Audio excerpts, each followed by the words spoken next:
So one of the major goals of proteomics field is to do clinical and translational research. And essentially we are all moving toward the precision medicine, for which we need very much interdisciplinary efforts from the technologist and the clinical scientist. To promote more and more involvement of clinicians and medical background people, HUPO has offered the HPP travel grants to the medical scientists.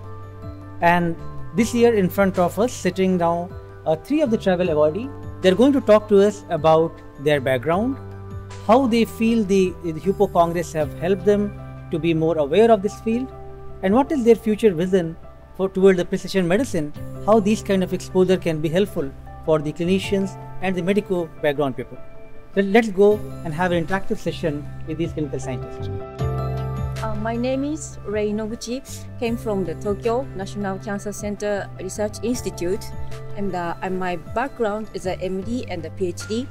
And now my current research region is translational research for the rare cancer patient using the proteogenomics and generating the patient-derived cancer models.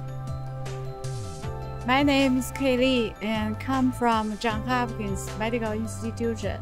My clinical work is provide diagnostic service for cancer patients, and my research is focused on early detection of cancer, use protein biomarker, and monitoring cancer patient response to targeted therapy, and also monitoring patient prognosis.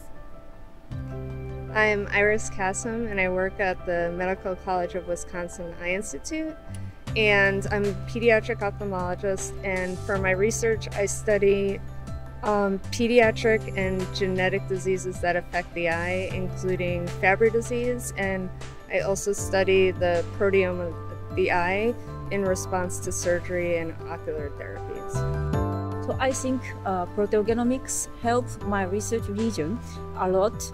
And during my PhD student, I engaged in the translational research using the genome research, such as whole genome sequence, whole exome sequence for the patient with no medicine in the cancer. And I performed whole genome sequence, whole exome sequence to identify the medicine for the patient, but no one could get the medicine based on the genome research. And now I'm trying to identify the medicine using a proteogenomic approach. Yes, for proteomic field is very important in terms of understand biologic mechanism of cancer and as well as early detection of cancer, because all those protein biomarkers still not fully identified, and we are not fully understand the important role of those protein markers especially in personalized medicine. Yeah, so we're already using proteomics in our research. And so one thing we're looking at is the change in the proteome of the eye with age and in response to surgery. And the way that'll help us is it'll give us new therapies and new potential targets to help improve surgical outcomes for children, because right now they have a lot of complications after surgery, and our goal is to reduce those complications so that they could have better visual outcomes. Yes, I think that this grant is very helpful for me because this grant gave me a chance to come HUPO 2019. So this is the first time to attend the foreign country annual meeting. So please continue this system.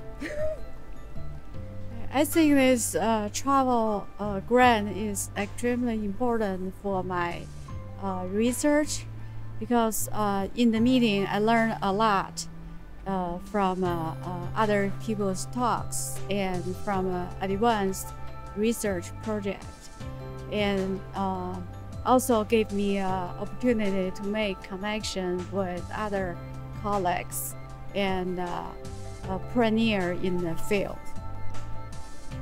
Yeah, and for me, it this is a meeting I wouldn't usually go to, so the travel grant was a great way to expose me to a different kind of meeting. And during the meeting, I've seen a lot of techniques I didn't know very much about and their utility. And so there are potentially other things to do in the future. And the other thing that I've seen a lot at this meeting is how much information is already out there and available. So there's the potential to look at things that have already been done and how to apply it to my research. I think in the future, I really appreciate this kind of meeting and opportunity for us, for clinicians. So we have, connection with other people, and I think it really help us to translate those basic knowledge to clinical practice. So I really appreciate it. And we also want to express our special thanks for HUPO organization and for HUPO committee to give us the chance.